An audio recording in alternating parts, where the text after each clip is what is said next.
You know those places you never knew existed but turned out to be amazing? Shaoxing is one of them. With its 2,500 years of history, it is also known as Museum Without Walls. It's a peaceful water town with a wine-making tradition older than Rome. We thought Shaoxing wine was just a cooking wine, but we couldn't be more wrong. Oh. The city also inspired some of China's greatest artists, and here every street tells a story. One of those stories led us to a place we never planned to visit and taught us a lesson we'll never forget. Join us as we explore why Shaoxing might be China's most underrated city, what makes it so authentic, and why locals call it Museum Without Walls. It's just east of Hangzhou, and it's one of the ancient towns here of the Jiangnan area. There's a lot of history here. The name Shaoxing might probably be familiar to you if you ever cooked Chinese, because Shaoxing wine is widely used in Chinese cooking as well. Like many other towns around the area, obviously it develops around canals. So there's apparently very beautiful waterways. Now let's go find out.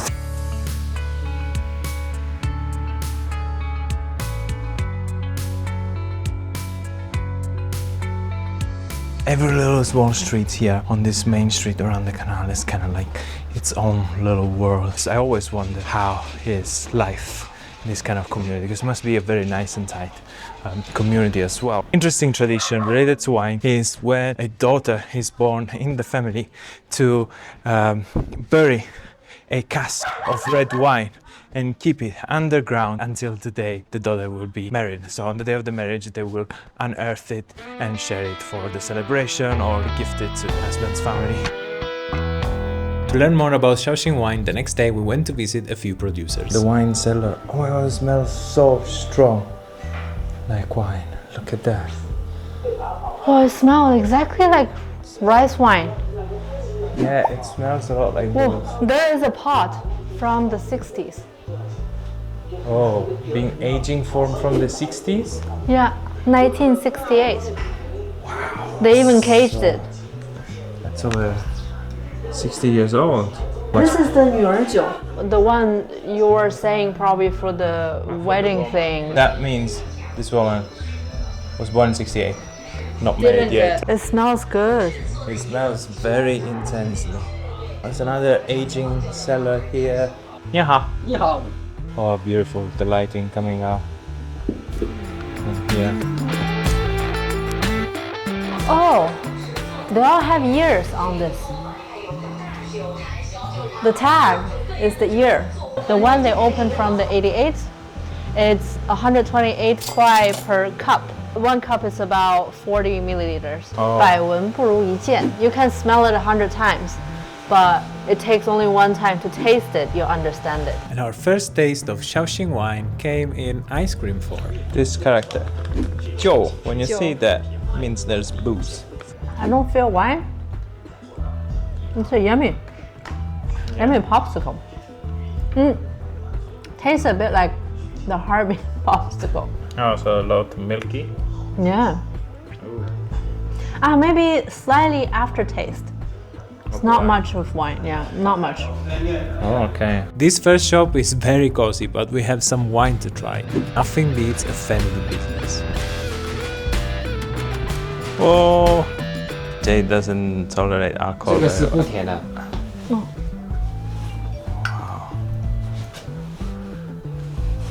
Oh, this is gonna be 这个 interesting 确实，闻。 because she doesn't drink at all. And this is strong or sweet? Strong. Strong. Strong. Yeah. It's not as strong as 白酒, but this is strong for me. 这个是一点点甜的。哦，这个是甜的。哦，这也是15度吗？ Tina, 差不多。 when I drank it, made me think of port. Borden. Port. 雪莉 Sherry. Similar to sherry, yes, Yeah. also. Yeah. Yes. Good with sweet Yeah. at the end of the meal. Oh. It's very 相似 This is similar. similar. 有点咖啡的味道。 You taste coffee? I taste coffee in the end. No way. It's a little bit of like a burnt caramel. 等于说它原来是放水的，它就不放水了，就加酒了。And it tastes better than Porto Marsala to me, even if it's not made with grapes. Like it's very, very 很好喝。好喝。我非常喜欢了这个店了。好，谢谢。你喝完，我再请你喝一个更好喝的。20 years. 20 years. Yes. This one. This one is 20 years. Oh, okay. Shaoxing, usually one thinks about Shaoxing is for cooking, but this is actually very good for drinking. But I don't think many people know that there's good Shaoxing that you can just drink like it's wine. That's the 20 years sweet. Yes. It does taste different. I feel like more caramel. Oh, wow. Some fruit. Yeah. Yeah. Wow. Yeah, this is very good. Good job. Yes. Good job. Yeah, yeah. Time. Time, yeah. Time. Yeah, time makes It's the that. same. But just just more time. Yeah, 10 years. 10 years more. Yeah. Wow. 现在女儿红它还是个传统吗？就是还有说人家生女儿之后要做这个，有，还有我客户里面就有很多，哦，就他们生了小孩，然后存两坛。啊，对，牛儿酒。真正的女儿红就是这样子存，这样的一个做法。15年以后或者20年以后，再开坛再来喝。所以它差不多就是要20年。20年。对。你现在这个经济发展速度可能得35年。这个就是女儿红啊，这个就是女儿红啊。但是这个是给别人存的吗？还是就是我就是我们自家自己存。The wine is great, but we're still on an empty stomach and we need to soak it up, and we know the perfect place for that. 100-year-old restaurant specialized in Shenzhen again, his favorite. Oh, the powder explodes in your mouth. But this one is slightly different. It doesn't explode in that way, but it's very juicy. So Okay. we'll see. Oh my god, look at that. There's the whole lab behind cooking. I didn't see Wow, they're cooking so many. So how much was everything? The 13. were 13, So €2. $2. $2 for this big, This is 28. and that's about $4. Yeah, this is the fish ball, the one we had also in Hangzhou. There's mushrooms, tomatoes, very al dente noodles. So altogether, less than $8, $7. We're gonna be full. So for those who watched the Shanghai video know that last time I tried one of these, it exploded and completely destroyed me. Man, Oh, be careful. look how crispy this is. It's already busting. Little dip in the sauce.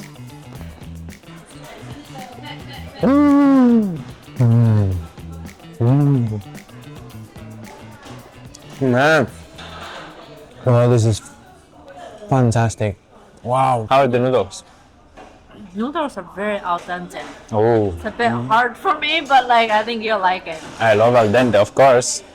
Here in the river, there's a lot of these tiny shrimps. When the shrimp are still alive, they would marinate it.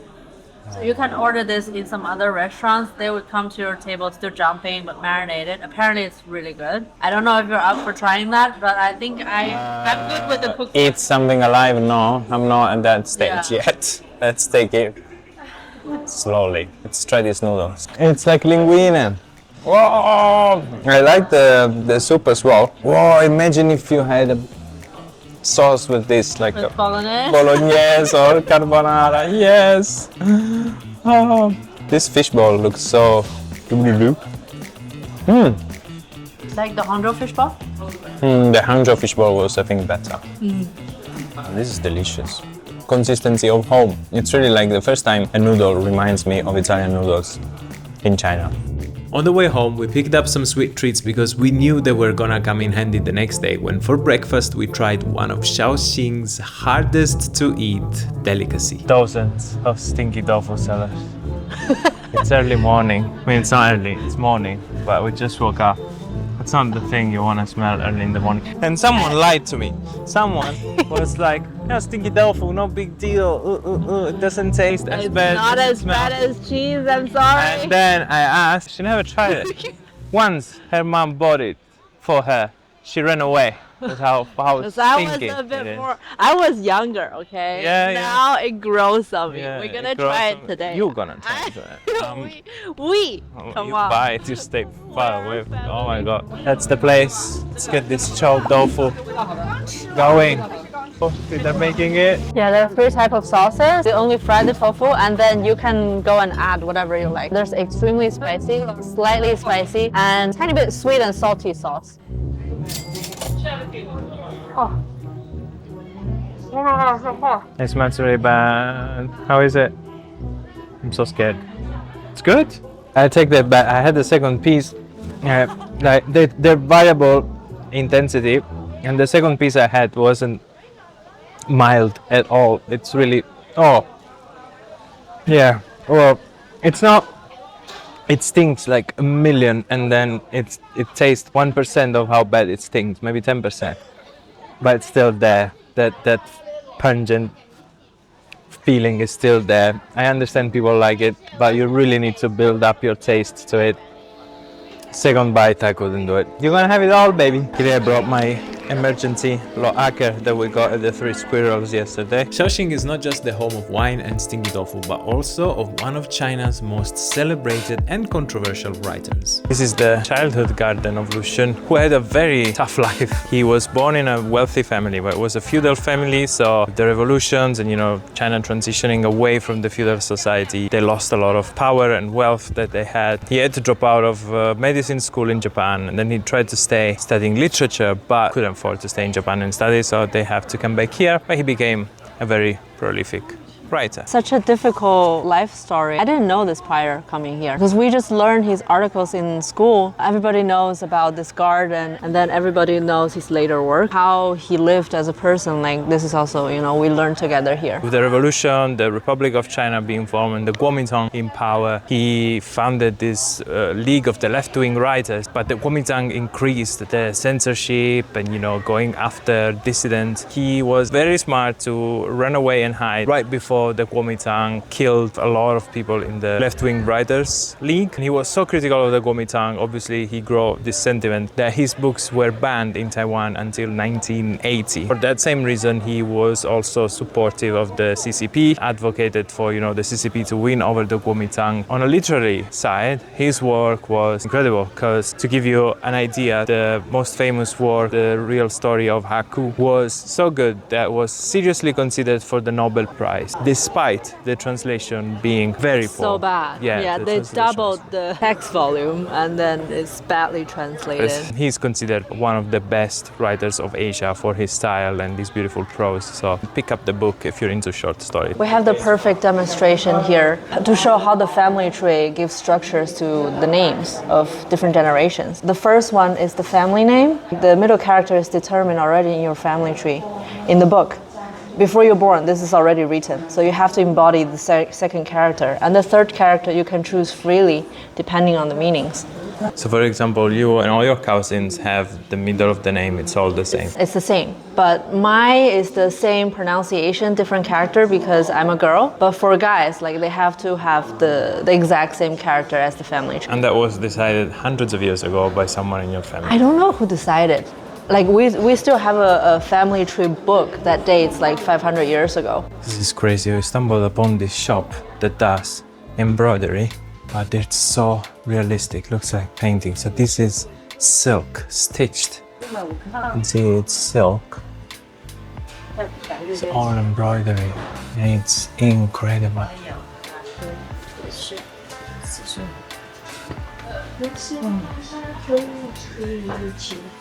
They can even do the Shanghai style. I've never seen something like this. I mean, we've seen this is Suzhou style embroidery, and we've seen it in the museum in Hangzhou. But seeing it here, I don't know. These really do look like paintings. There's, in my opinion, better than the ones in the museum. Oh, there's this guy makes in the tandoor a little thing. Looks like scaccia. Oh, it's beef though. The scaccia we make at home. Yeah, do you want to try? I'll try just because it really looks, reminds me, also the smell reminds me of back home. It's interesting the tandoor, they cook with the tandoor. 谢谢你啊。意大利。您呢？哦，您来多久了？来3年。3年。哦。我怎么给您付200 So he's from Xinjiang, he's been here 3 years, right? Yeah. Look at my Chinese, it's getting so good. This is amazing. This is just, wow. has beef. But the consistency of the dough, the way it's cooked in the tandoor oven. We don't cook in the tandoor oven. Yeah, but it's hot and filled with stuff. It really does remind me of scaccia or other Mediterranean stuff. But it has lamb inside because that part of the world they eat a lot of beef and lamb, which I'm not that used to, but it's really good. Yeah.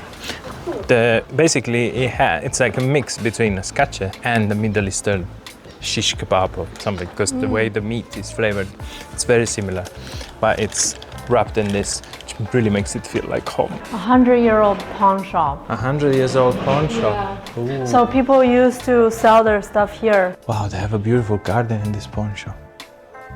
What the hell? This is a pawn shop? Are you kidding me? Look at that. Let's see what they have on display. No way. Oh, they have some stuff on display. See if Maybe they have good stuff, Bargain. Yeah. Love a bargain. Real painting from the 19th century. Okay, it's that kind of pawn shop. Is that we can't afford it pawn shop. Become an art gallery. Yeah.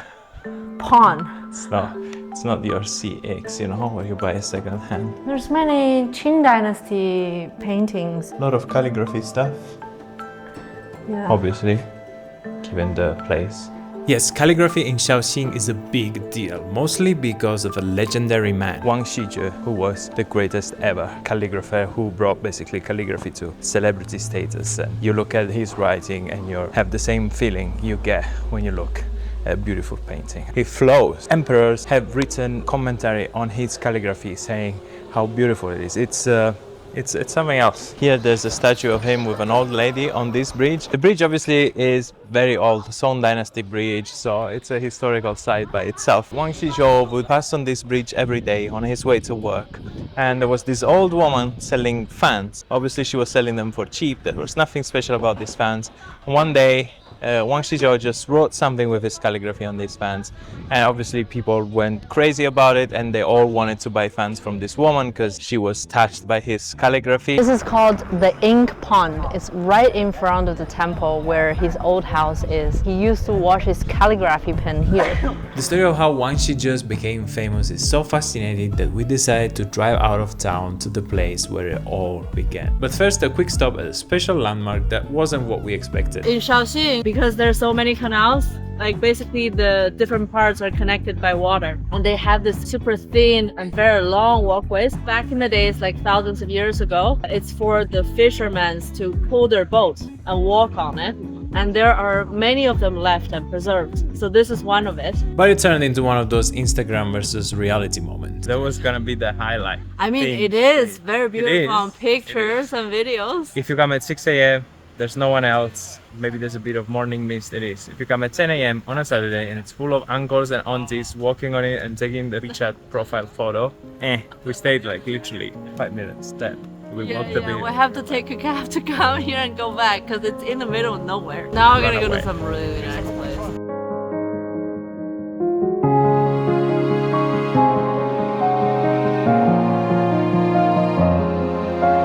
On our way to find the Orchid Pavillion. We are 13 kilometers away from Shaoxing city center. So we had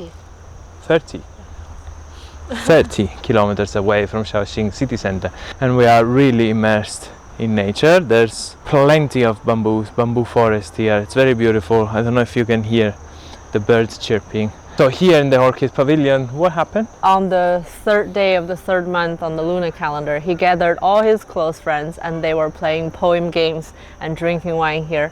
And that's where he made his most famous masterpiece for the last 2,000 years. So this is the famous pond for these goose because we have his original calligraphy on this piece of stone. The first character is from him, the second character is from his son, which is also a very famous calligrapher. Funny, the first character for that is goose, because he wrote it for those goose, and the goose are still here. Obviously not the same goose. Not the same goose, not the same goose. They're not 700 years old goose. They're not nymphs. but yeah, I mean, that's nice. And the place is just outstanding. But let's go find the actual Orchid Pavillion. Orchid Pavillion, as the name suggests, because here the king of Yue, the name of the kingdom back then, here planted a lot of orchids at the feet of this mountain. So here's the stream. Poets, philosopher, artists sitting all around here, getting drunk. The game would be, you know, there would be these bamboo floaters with cups of wine floating down the stream, just like the leaves are floating now. And the floater would have corners. And, you know, wherever it got stuck, if for example it got stuck in front of me, I would have to write a poem real fast. Otherwise I would have to drink 3 cups of wine. And altogether they wrote a lot of poems. Some sources say 37, some sources say 41. Something, yeah. Wang Xizhi collect all of them and wrote them down as a book and then write an introduction on top of it. And this whole thing become like the best masterpiece throughout history. He quickly wrote a little bit, you know, tipsy, became a masterpiece that we are here 1,700 years later still talking about and admiring, which is pretty cool. Imagine going to a gathering with friends, getting drunk, making something, and that becomes apex. Yeah, but he's probably in the zone, like he's definitely in the zone. Yeah. And it's a beautiful place.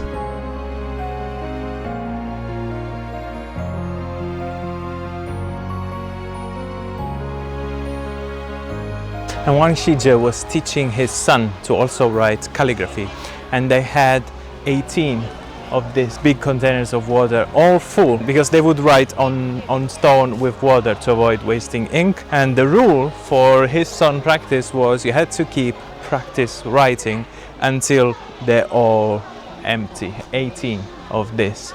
So the importance of persistency. Also, Wang Xizhi wrote his masterpiece when he was 51. So it's never too late to write your masterpiece as long as you're consistent, persistent, and work hard. There's one more lesson Shaoxing taught us, and to learn that we had to go to a very ancient tomb. Remember we mentioned in the Orchid Pavillion there, it's called the Orchid Pavillion because a king planted a bunch of orchids there. We're going to visit his tomb. Right now. Right now. It's a bit less popular tourist site here. It's the king of Yue, because this before was the Yue kingdom, right? Yeah, so 2,500 years ago, the country is not yet unified. There was no dynasties. It's a bunch of small kingdoms. That was the spring-autumn period. So this part of Zhejiang back then was the Yue kingdom. Yeah, small. And like 10-20 years ago, they discovered the tomb of the king of Yue. So it's a 2,500 years old tomb. Let's go have a look. The tomb itself was dug out of a mountain. So where we're walking now used to be the inside of the mountain. So you can see the tomb there, and it was covered with a layer of bark and then a layer of charcoal to sort of further isolate it. And the coffin of the king itself was just a giant log of a tree. So half of the log was the base of the coffin and the other half of the log was the coffin cover. The story of the king is one of vengeance and patience, right? Yeah, because of that, he's a very famous historical figure in China.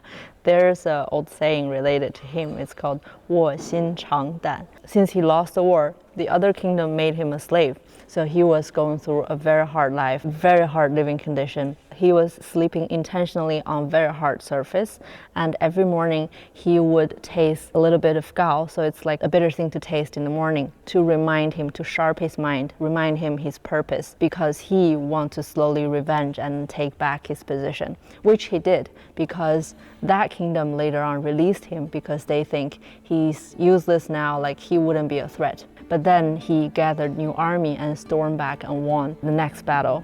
So that's basically the old saying, reminding people, like, you know, even if situation is tough, like always be patient and remember your purpose. Basically, eventually you'll succeed.